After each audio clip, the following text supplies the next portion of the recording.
महाराष्ट्राचं निसर्ग वैभव म्हणजे कोकण।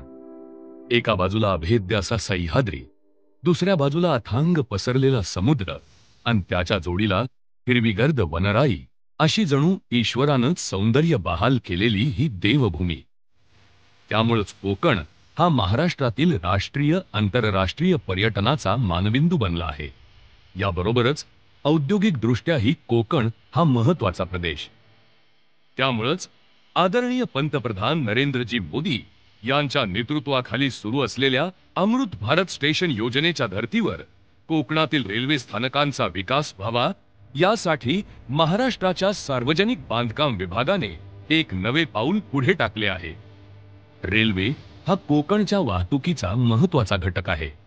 कोकणातील रस्ते दर्जेदार होत असताना येथील रेल्वे स्थानकांना जोडणारे रस्तेही उत्कृष्ट व्हावेत, यासाठी उपमुख्यमंत्री माननीय देवेंद्र फडणवीस आणि सार्वजनिक बांधकाम मंत्री माननीय रवींद्र चव्हाण यांच्या संकल्पनेतून रत्नागिरी, सिंधुदुर्ग आणि रायगड या 3 जिल्ह्यात असलेल्या 37 रेल्वे स्थानकांपैकी 12 महत्त्वाच्या रेल्वे स्थानकांना जोडणारे रस्ते सार्वजनिक बांधकाम विभागाच्या वतीने दर्जेदार आणि सुशोभित करण्यात येणार आहेत। याबरोबरच या रेल्वे स्थानकांचा परिसर हा प्रवाशांना आवश्यक सुविधांसह विकसित करण्यात येणार असून त्याचे सौंदर्यीकरण देखील करण्यात येणार आहे।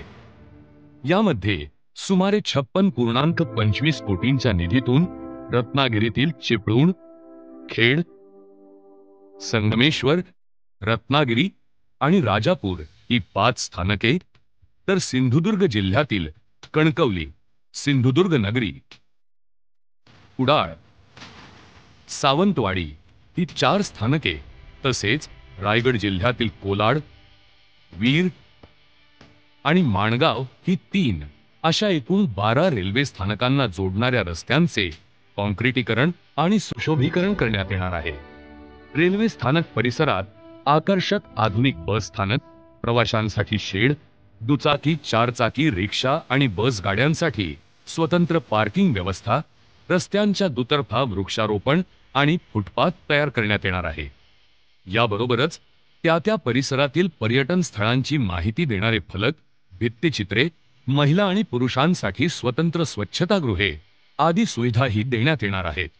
या कामांमुळे कोकणातील रेल्वे स्थानकांचा परिसर आकर्षक होणार असून या माध्यमातून कोकणात येणाऱ्या पर्यटकांना रेल्वे वाहतुकीचा सक्षम पर्याय मिळणार आहे। तसेच देशी विदेशी पर्यटकांना रेल्वे स्थानक परिसरात उत्तम सुविधा मिळतील। त्यामुळे कोकणच्या पर्यटनात वाढ होणार असून येथील औद्योगिक वाहतुकीलाही चालना मिळेल।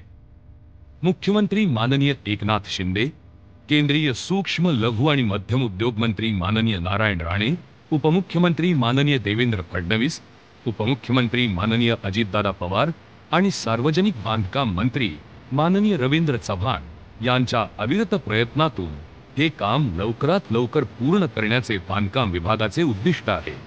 यामुळे जगभरात नावाजलेल्या कोकणच्या पर्यटनाला नवा आयाम मिळणार असून पर्यायाने कोकणच्या अर्थव्यवस्थेलाही बूस्ट मिळणार आहे।